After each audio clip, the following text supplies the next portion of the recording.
Now, into the ticket office of Disneyland. Oh boy, let's do this.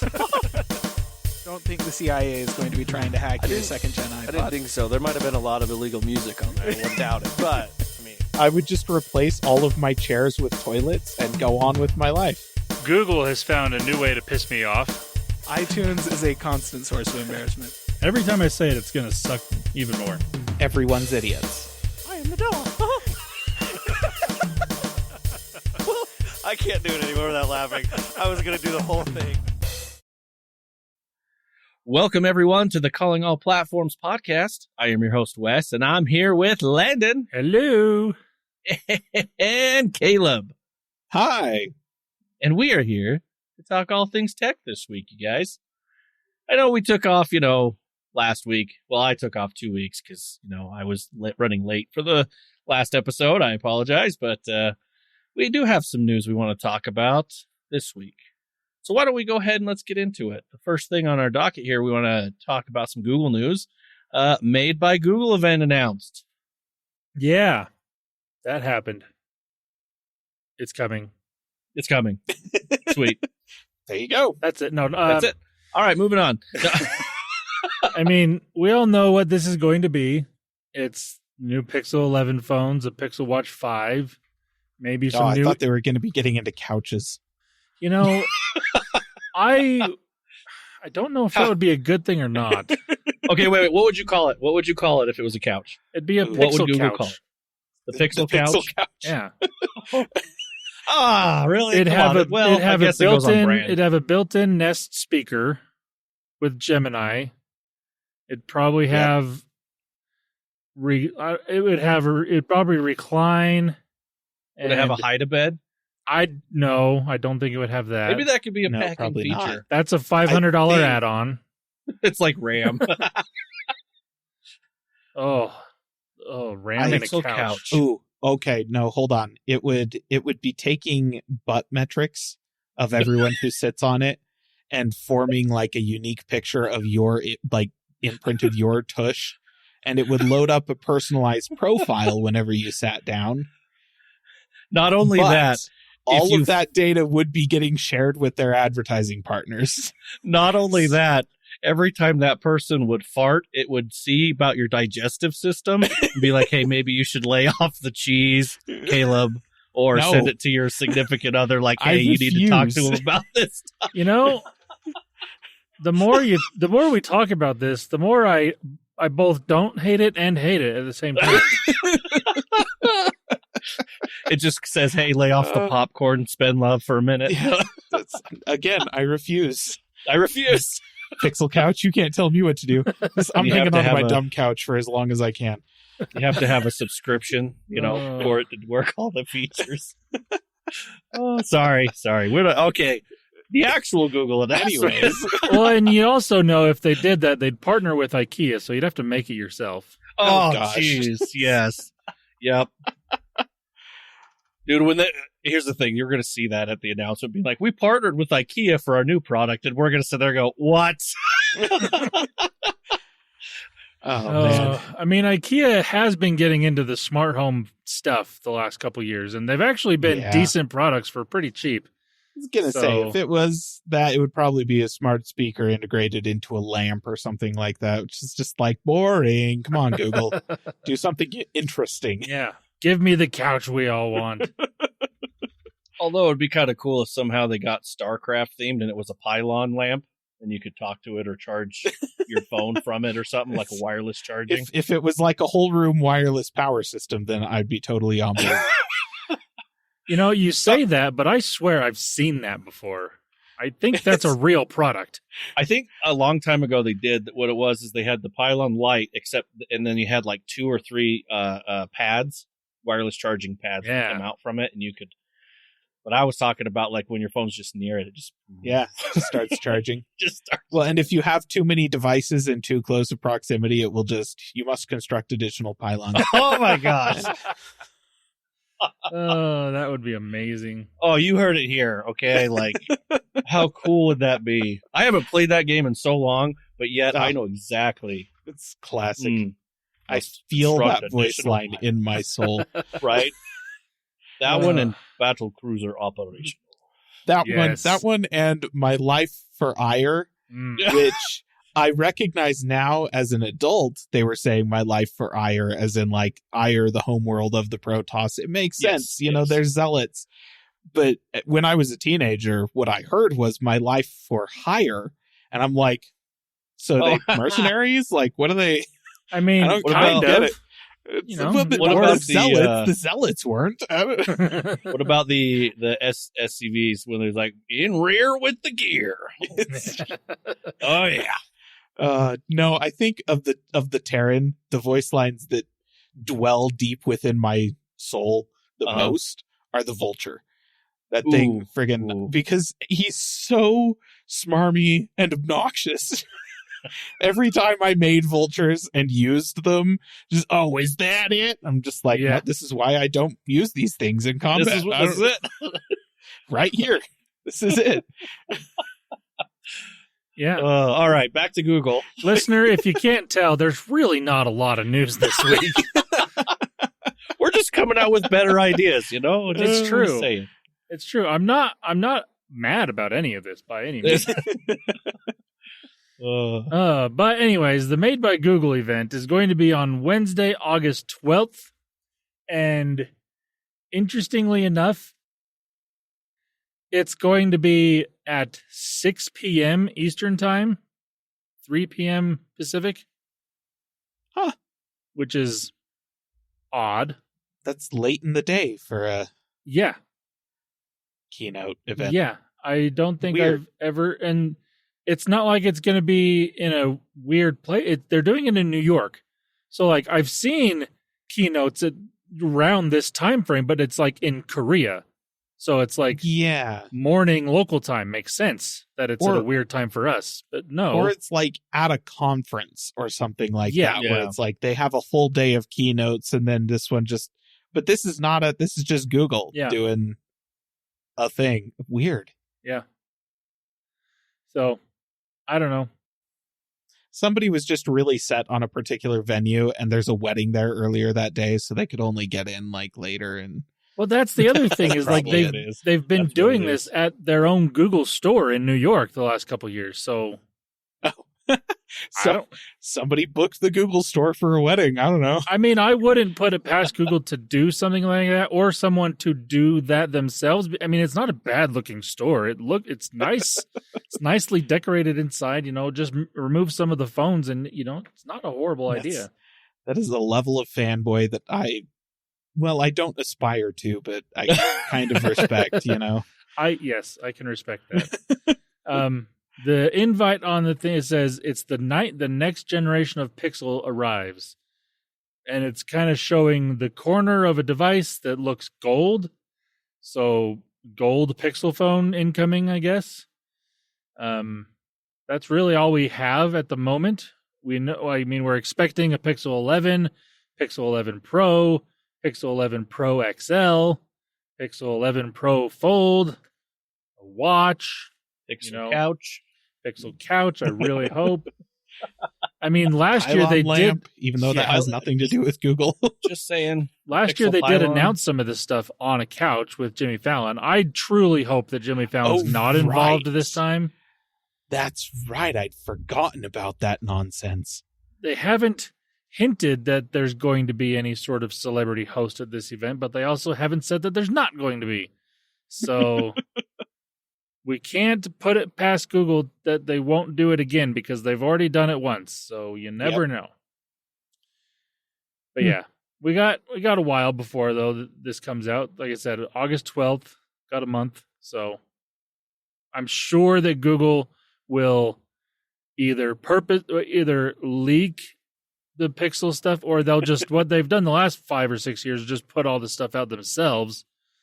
So I would imagine that that's probably going to happen again, where we're gonna get these mini announcements throughout the next month, and then the full-fledged announcement will come at the event on August 12th. So we'll keep an eye out for that stuff. All right. Well, let's go ahead and move on. We've got some general tech news. Samsung Unpacked has been announced. Yes, another announcement, and this one actually is going to happen much sooner. So Samsung has announced their latest version of the Galaxy Unpacked because, again, all of their keynotes are unpacked. I still do not understand that at all. What does the name even mean? I mean, if they're all just named that is. I don't know what I hate more. Do I hate this or do I hate what Apple does, where their announcements have nothing to do with what the title of the event is called? So, I don't like either of them, but I don't know which one's worse. Apple at least changes it up, but Samsung, we know what to expect. I don't know. But this one, July 22nd is the day on this one, 9 a.m. Eastern time, so bright and early. Oh, yeah. That must be based on a Korea thing. Like, that's... I would probably. And this is where we expect new foldable phones.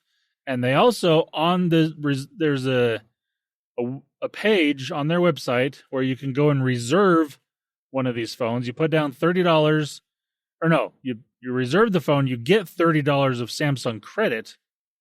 And then if you include your phone number, you have an option to win one of 10 $500 gift cards. So that, there's that option. 1/3 the cost of the phone. Yeah. Maybe even a fourth. Yeah, a fourth. Could be. Yeah, because depends on which phone. They also have on there a new shape unfolds. And this is, we're all assuming this is implying the new Galaxy Fold 8 wide. Like basically like the passport style, like what the original Pixel Fold was that everybody loved. And for some reason, Google decided to go away from that. We're all expecting that type of device where it's more of a square on the inside and makes more sense. Also, what we're expecting the iPhone Fold shape to be is this type of device. Yeah. And that's what we're assuming this new shape unfolds is supposed to be. I don't know why it's not that new. It still unfolds the same way. Listen, if they make it a triangle, then I'm here for it. That just makes me think of The Office. That triangular thumb. Oh, Saber. Yeah, the Saber tablet, whatever it was. Saber tablet. Wow, bit of information that unlocked in my brain right there. I don't know. Click. It's like, wait, why do I know that? Why do I know that that's what it was called?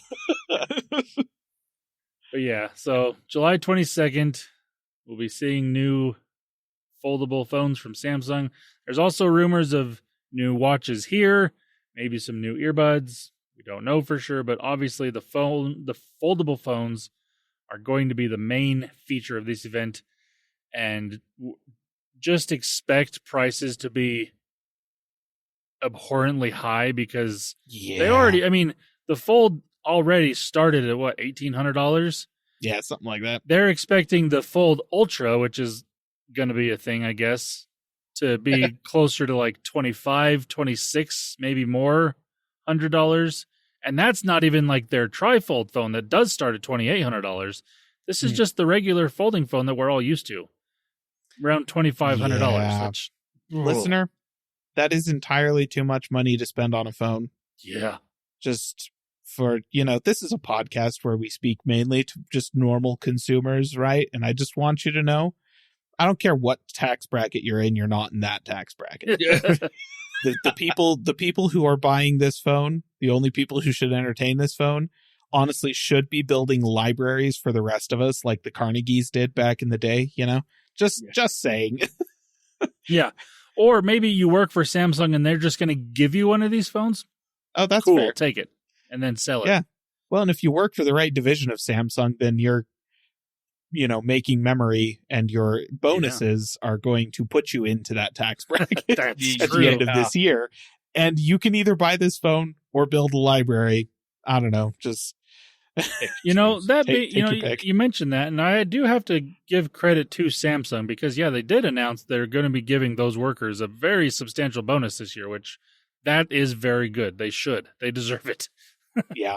Well, it was only after they threatened to strike, though, because they heard how much SK Hynix was going to be giving their employees. Yes, that is true. But at least they did something. It's true. Yes. Awesome. All right. Well, we'll go ahead and move on here. Another piece of general tech news, a new and free way to watch YouTube without ads. Yeah, so Wes, you might be interested in this because I know you pay for YouTube Premium. Although Yes, I do. if you didn't, you wouldn't. This is not going to give you YouTube Music for free, unfortunately. Yeah, the You'd main still reason have I to- had true. that was for the music. Yes, but there is now a way that you can watch YouTube ad-free. There is a slight catch, though. You have to do it in the browser. You can't do it this way in the YouTube app itself, but you can do it on mobile. It's through the DuckDuckGo browser app, and Caleb is probably pretty familiar with this. I don't know. Do you use the DuckDuckGo browser? I have not used their browser because their browser is, I believe, I'd have to check, is Chromium based, and I'm trying to avoid that, which means I'm pretty much stuck on Firefox. And I don't think they're using Firefox's backend. That being said, if I were to use the mobile version of the DuckDuckGo browser on iPhone, that's just Safari. Yeah. It's all just Safari. So, that, yeah. At least for I should now. look into this now. Yes, you should. Yeah, so the way this works is DuckDuckGo obviously is a very privacy-focused search engine. They have been for a long time. They've made a browser, which is also very privacy-focused, and they have an ad blocking feature on there that allows you to block ads on YouTube. Now, I'm trying to see, I think this is enabled by default on everything except, so it's on default on iOS, Windows, and macOS. And it will be auto-enabled on Android in the future, but right now, if you have it on Android, you have to go in and turn it on. But eventually, it will be on by default on Android as well.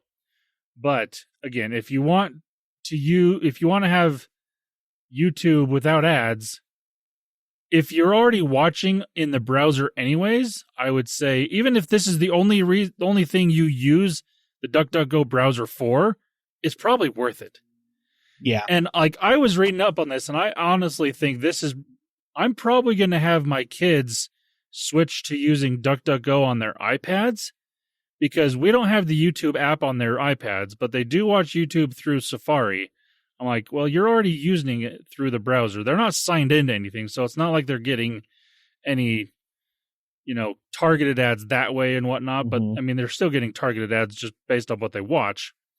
But I might have them just switch to this. The browser itself is going to be more privacy friendly, anyways. Even though Safari is already pretty good when it comes to that.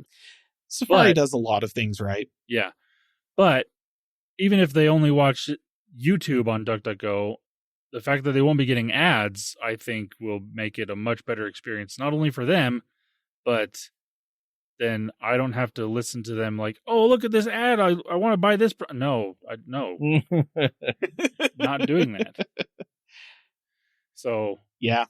It also includes a free, somewhat limited VPN. Yeah.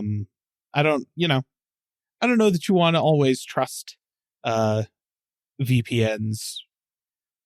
that you get for free from some companies. But that being said, DuckDuckGo has a pretty good track record. It's just, I don't think they're even promising that they don't keep logs or anything like that. So I don't know. But it keeps your ISP from snooping your traffic directly. yeah. So it's better than nothing in that regard, I suppose. I'll have to take a look at that. All right. Looks like we're going to switch over to some gaming news. There hasn't been really anything, so we'll move on from that. Kidding. That's Kidding. not true. That is not true, actually. Man, listener, if you were expecting a lot of Xbox news, here you go. But the dust has settled, so we're able to kind of really look at it and see what's really It's like, it's not even a lot. It's just like a lot, Yes. It's not that there's a whole bunch of individual pieces of news. It's just one piece of news that is like, oh, okay. Yep, here it comes. So we're going to call it the Xbox reset. So, listener, why around this time? Well, get a little background. Microsoft starts their fiscal year, their quarter one, in July, and so this is why there's big changes going on for Microsoft, and this is one of the big ones for Xbox. So the new CEO, Asha Sharma, had come out with a big old long statement of what's going on. So what I did is I kind of compiled things together and try to make sense of it. So as we're going through a talk, because I felt like going through the whole article, I don't know, I'd rather just kind of get the key points. So a couple of things that she said that that Xbox was having was business health issues. So Xbox operates with much lower margins, sometimes 3 to 10% lower than comparable businesses.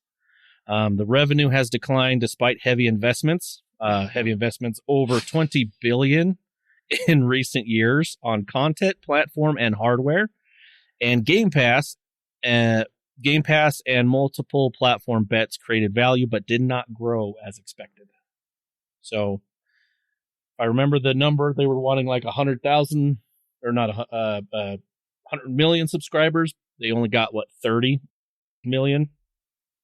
Yeah. Also, she talked about the hardware crisis, severe component cost increase, storage, memory prices 5 times higher than a couple of years prior, limited console production and profitability.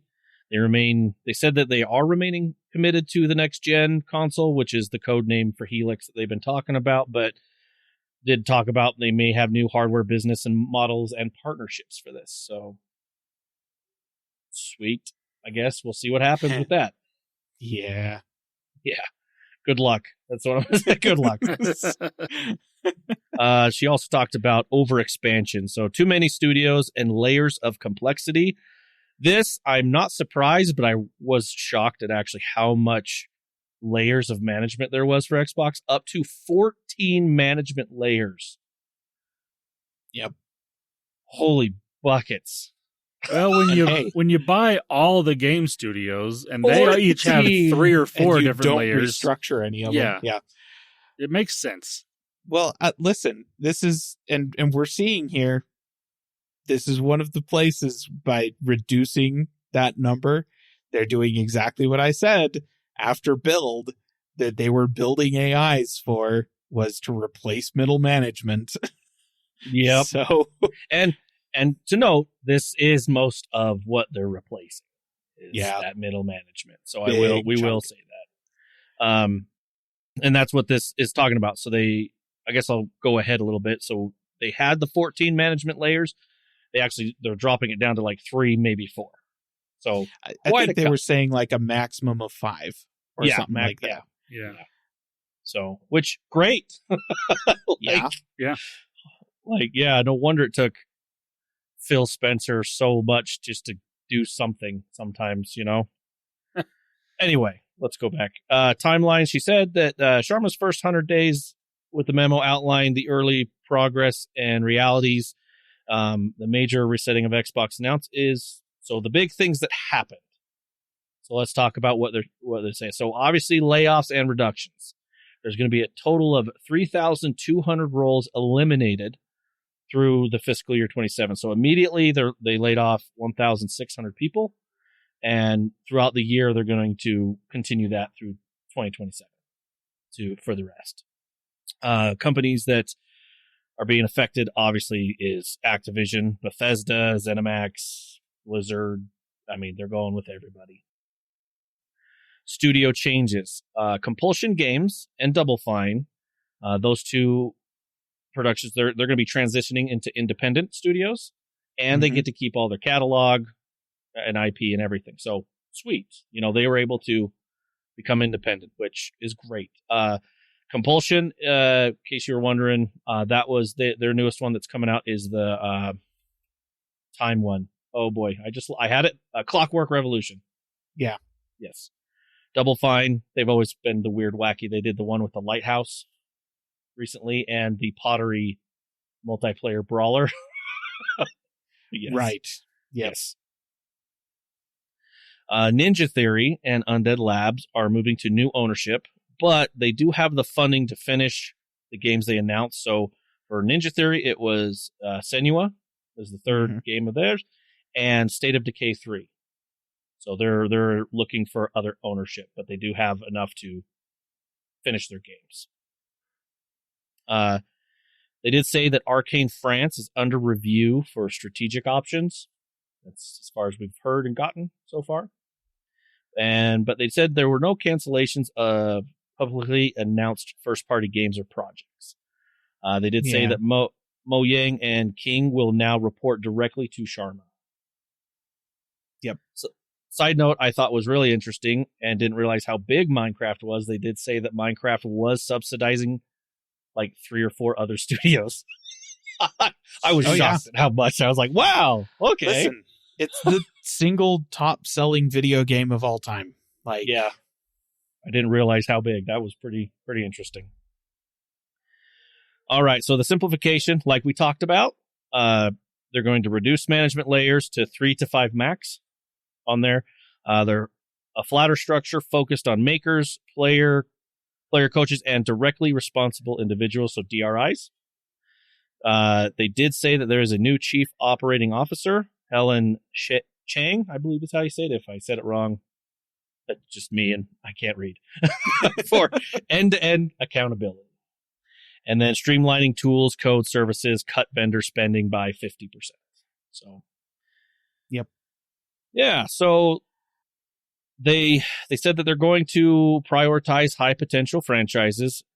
So we did see that they are obviously, so like their main Gears of War E-Day, their main tentpoles, Gears of War Fable, Forza, Halo. A lot of these were little rumors. I heard that they were going to take Halo away from Halo Studios and give it to Activision. Like I said, that's what I heard. I haven't heard it. They're going to be doing stuff like that. Yeah. Yes, we'll see. But they're wanting to do more the Fallouts, the big hitters, instead of the Kilns, the smaller things that they're wanting to like make money with the bigger stuff, I guess. So, and we'll see what happens with that. So, yeah, obviously this has sparked widespread discussion everywhere, and everyone's all this. But as this is what it is, as the dust settles, this is kind of what's happening. So now we get to kind of see this next year, see if this pays off, if this reset, quote unquote, works. So what do you feel about it there, Caleb? My condolences to the Xbox community. It's been a good run, but I think the real takeaway is that Halo should have stayed on the Mac and everything would have been better.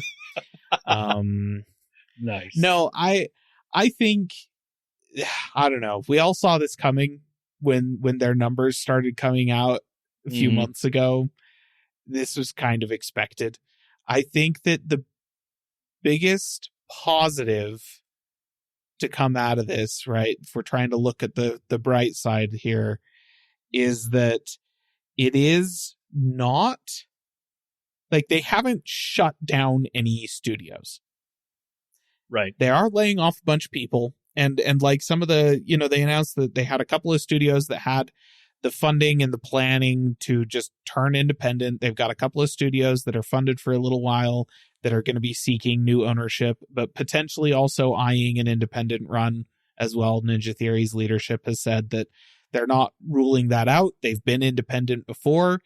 They released the first Hellblade as an independent studio, massive success. So like, they're like, we're willing to go back independent again. We're not sure if we can, though, with the team that we have now that they've brought on since they were bought by Microsoft. So, it just kind of, those studios remains to be seen how well they're able to survive after this. None of the studios inside of Microsoft have been closed, which is great. Like, we've seen Microsoft try to save money by closing studios before. It's nice that they're not doing that. It is a bummer that they're laying off a bunch of people. It's not awesome.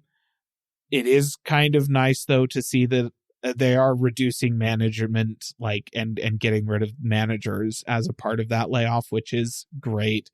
But you've still got studios like id that are losing like half of their headcount.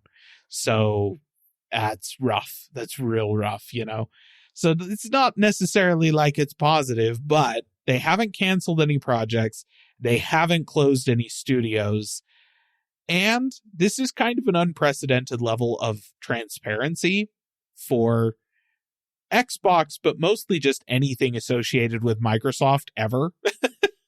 True. Yeah. Like True. the communication about what they're doing right now and why they're doing it, the specific numbers that need to be addressed, the ways they're hoping to address them and stuff like that. Kind of an unprecedented level of transparency for that kind of thing. And that is really good to see from a consumer perspective. Does it make me feel better about the future of Xbox? I don't know. Still kind of on the fence about that. It's too early, right? Like, Yes. it's too early to see whether or not this is going to have an overall net positive effect on the company. There are definitely companies I have followed before who have done the whole like, oh, hey, something major happened, big windfall, and instead of just raking in giant bonuses for their executives, they expanded too fast and then wound up going past what was sustainable and having to back off again. And I've seen that work well for companies that, you know, they were able to pull it back and get to a point where they are now able to thrive, like going forward.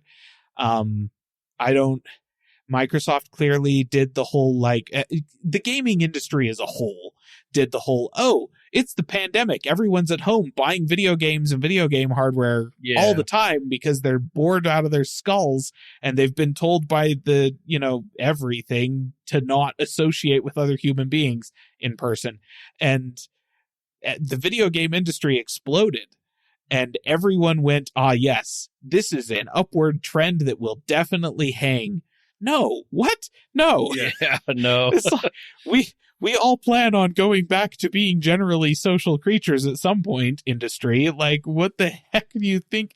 So yes, they all expanded way too fast. Microsoft, absolutely no exception to that. Xbox got way too big for their britches way too quickly when that happened. And the fact that they've managed to scramble along this far, like this long, in the bloated state that they were in is honestly kind of impressive, but also was kind of stupid. They probably should have backed off. I hate to say it, they probably should have backed off before they bought Activision. Like, I think that was maybe the point at which it was like, do you guys know what you're actually doing here? Again, no complaints. I feel like the leadership at Activision needed to go, and Microsoft buying them was the reason that they went. But still.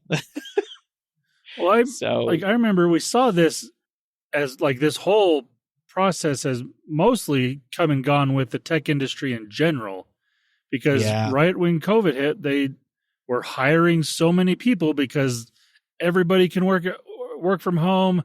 You know, we can get more people with less space. We can save money that way. So we're, you know, hiring people this way. But then all of a sudden, like, oh, crap, we actually can't afford all these people. And we're not doing more than we thought we were going to because obvious. And so they did all the layoffs.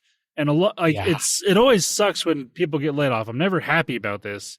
But all these companies that have done this are doing better. And because of unfortunate layoffs like this, some of these people that got laid off either went to other companies or they started other things and have started to be working well that way. So I would like to see, what I'm really hoping is that most of the layoffs are in that middle management area of people that really weren't doing anything at these companies and not the good developers. Or even low-end developers. I'm hoping it's not even like these low-end developers that are just starting. I would hope that they're going to keep the vast majority, if not all the developers, so the developing of these games can continue. Worst case, some of them leave, start their own little small projects, and take off that way. That would be great.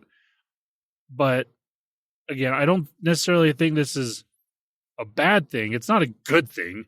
Laying off 1,600 people plus is never a good thing. But I do think it's the best thing to for Microsoft to do in the long run if we want their games to continue going forward and hopefully getting better. Yes.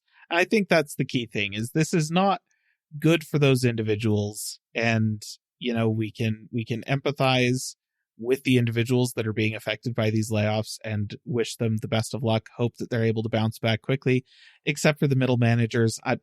Guys, learn some real skills and maybe go into the trades or something like that. We could always use more like electricians and plumbers. But the developers, like I hope they're able to turn around and make something positive of this, even though it sucks right now in the moment for sure.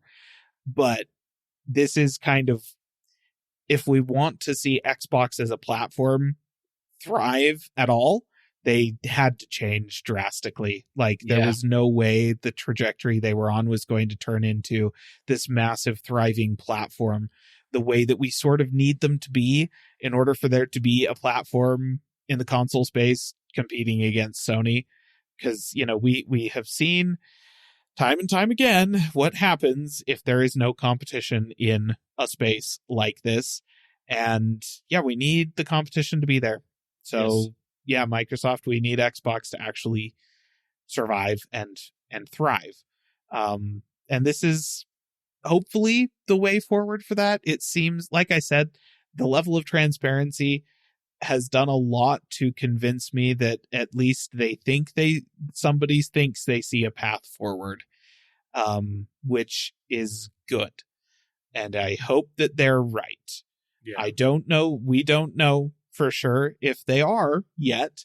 The evidence just doesn't exist in the moment. We can do all of the speculating and analysis that we could, which for us is mostly just speculation and not a ton of analysis. Yeah.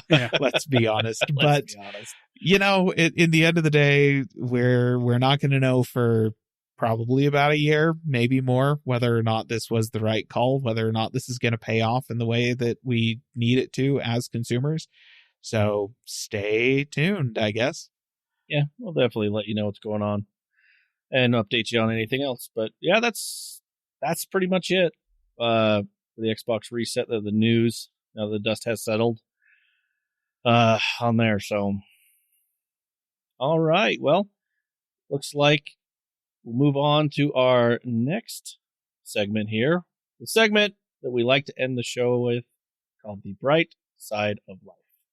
Welcome to the bright side of life. Hey! Hey!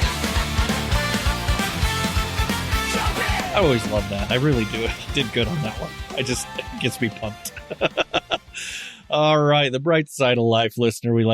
This is our newest segment that we like to end the show with, just because for a while there in tech, sometimes just ending the show all the time on not a very bright side of news. You say for a while there, but if we were just doing the tech, we would still be doing that. I know. Yeah. So, what I was meaning was like for a while there, that's what we were doing. And we just we want to end the show with something good. And so this is the segment we're going to go on. And the first one up for their bright side of life is Landen. Yes, listener, my bright side of life this week is air conditioning.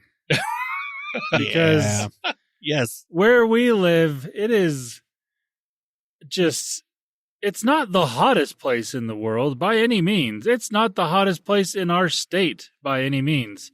But it is still over 100 degrees where we're at, and it is miserable outside. Come on, be honest. It's currently 92 degrees. Currently. Though it is also 9:30 p.m. Yeah. So take that into account, listener. It peaked at 102 today, I think. Yeah, it was awful. And so I am very happy to be living in a house that has central air and nice air conditioning that works. And I do have to specify that works because, listener, what brought this to me for my bright side of life this week was talking before the podcast and Wes saying how his air conditioning is not working right now, which is really unfortunate. I feel bad for you, Wes, because it is so hot.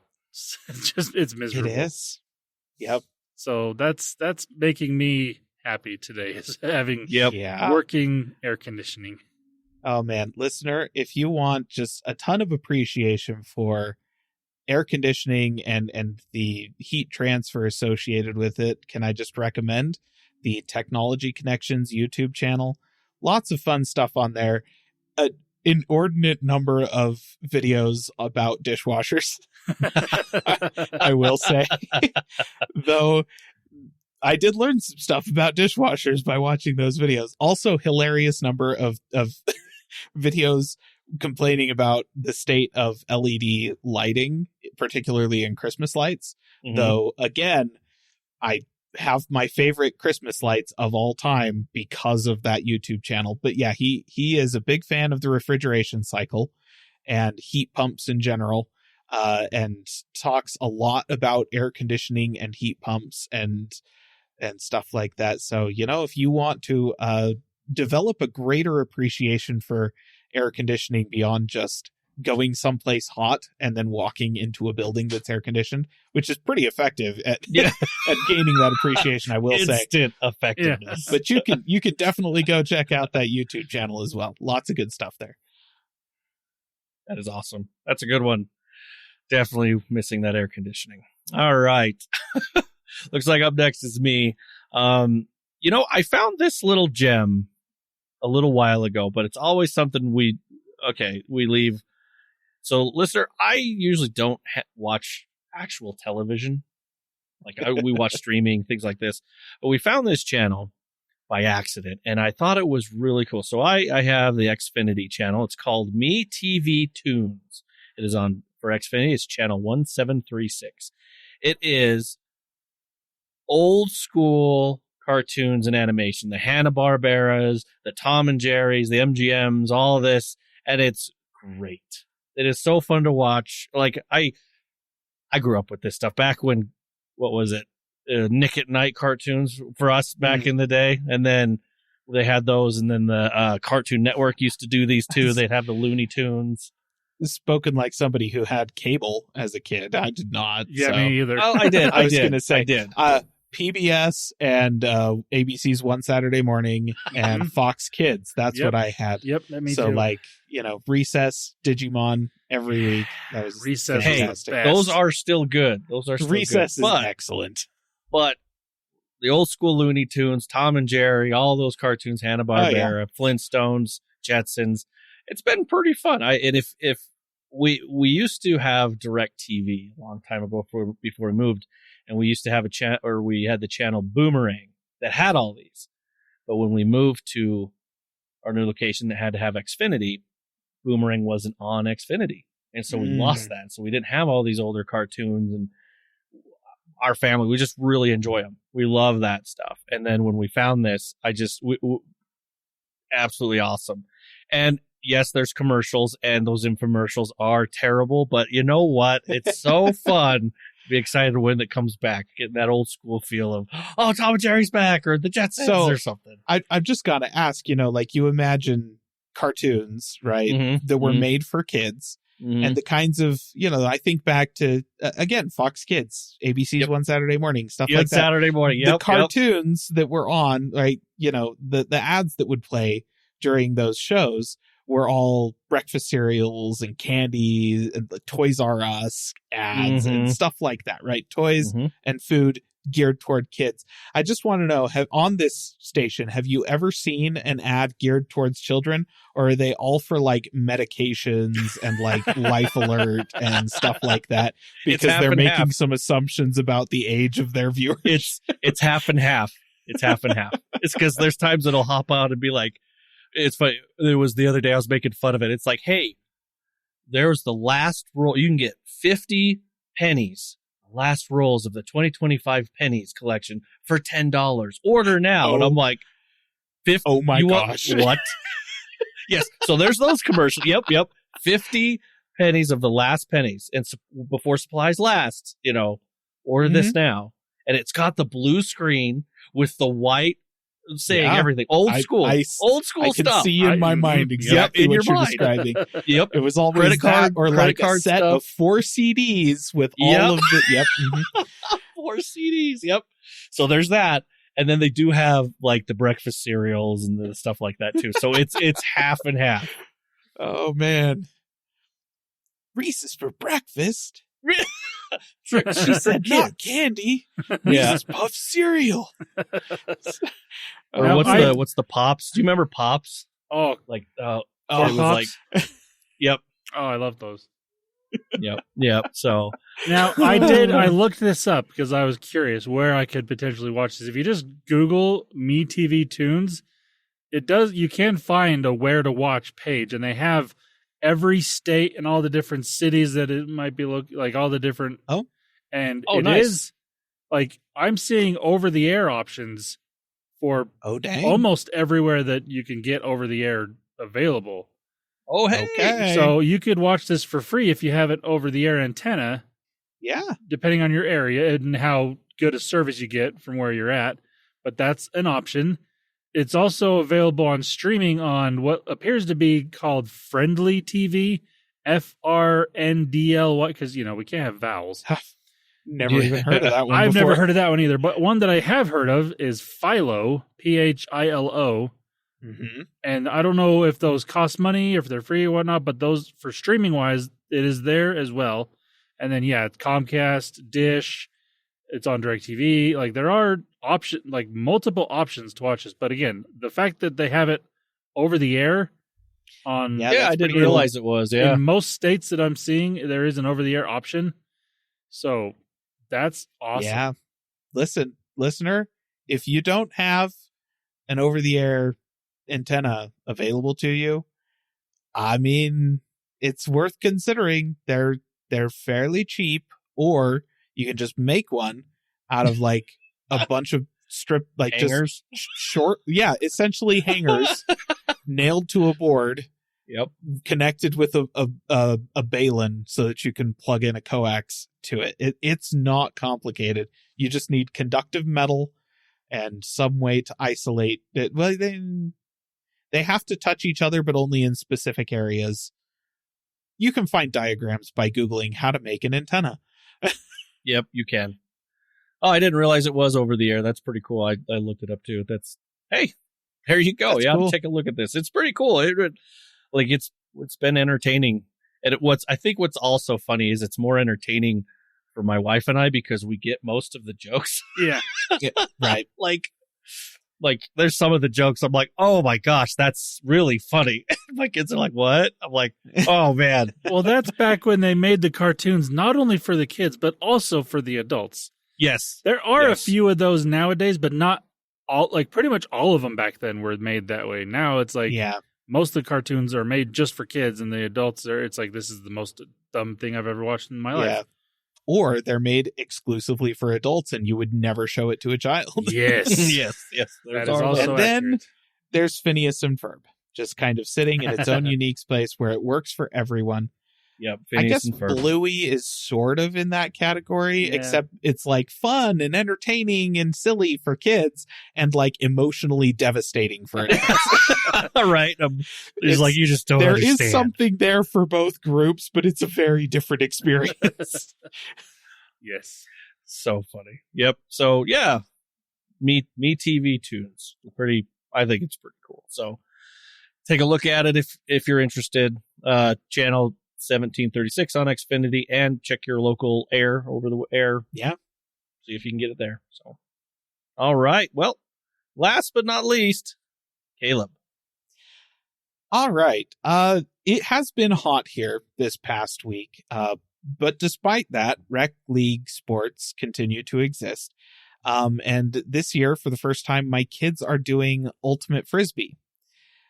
Which just started this past week, and I've been going to the games and watching and being reminded how much I like ultimate frisbee as a sport and how much I miss playing the game of ultimate frisbee. Like, it's just been kind of a wild, I haven't regularly played ultimate frisbee since I was in high school, but when I was in high school, Landen's nodding, he was there for most of this, every Friday that it was, weather permitting, if it was possible to play, meaning that the snow had melted off enough and it wasn't actively raining.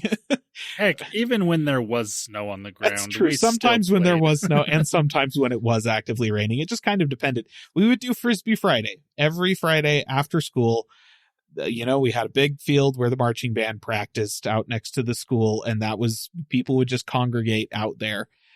Whoever showed up You might have a small group, you might have 6 people, you might have 20, whatever. We would just split into 2 teams and play some ultimate frisbee for a couple of hours until people got bored and left, or got hungry and left, or it was too hot and left, or whatever. And it's been interesting because, I've sort of paid attention to ultimate frisbee a little bit over the past few years, but only from the perspective of I've kind of been watching the development of the professional ultimate scene, where they've sort of had to rewrite the original rule set for ultimate frisbee to make it more of a professional sport, right?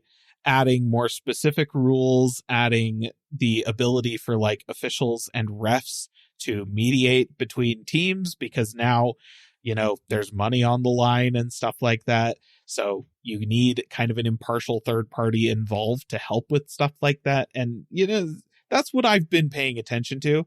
But doing this Rec League thing has reminded me of what Ultimate Frisbee really originally was, which is a self-refereed sport you just need a group of people to play. And it's a basic set of rules that are easy to understand. And if you have disputes, if there's a foul, if there's, question about whose possession it is and stuff like that, you just talk it out amongst yourselves and figure it out and keep playing. And that's what they're doing in this Rec League. It's just that basic, most simple version of the sport. And it's been really fun to watch like these tweens and younger kids actually just respecting each other as they play the game. It's for a lot of them the first time they've ever played Ultimate, but they took to the concept of like self-refereed sport so naturally, and it's been so amiable and so friendly. Nobody's getting upset. The parents aren't getting upset. Everyone is very chill about it. And I'm like, this is the best Rec League sport thing I have ever seen in my life. And so, yeah, cool. I'm totally here for it. It's been a ton of fun. It's reminded me that, yeah, I really do want to just go play some Ultimate Frisbee. So I got to see if I can make that happen somehow, or find a group of adults that play Ultimate Frisbee. I don't know how to do that because it's hard to make friends as an adult. I don't know if any of you adults out there have experienced that. Facts. Yeah. But yeah, that's been a fun thing this week, even though it is incredibly hot. I've also developed a much greater appreciation for shade. Stuff like that. But yeah. Cool. That is awesome. That also reminds me I need to get out as well and not be too fat. Listen, I'm not saying I'm going to lose weight to play Ultimate Frisbee. Yeah, but sitting out there sweating just alone would help that. The games will be short when I am playing, but that's fine. Awesome. Well, listener, that brings us to the end of the episode. Unless, Landen, you got one more thing for us. No, I don't. All right. Well, listener, again, we appreciate you listening to this episode and any other episodes you've listened to. If you want to get a hold of us, have us talk about something, or have a question, you can get a hold of us on our social media platforms, as well as callingallplatforms.com. Take a look over at our YouTube channel over there. Like, subscribe, or whatever. Take a look at those. Maybe ask for some kind of video for Caleb to put up. Yeah. All right, listener. Have a good week. Bye-bye. See ya. Calling All Platforms is a production of Supporter Sound Studios. To learn more about how you can support the podcast, go to www.patreon.com/callingallplatforms.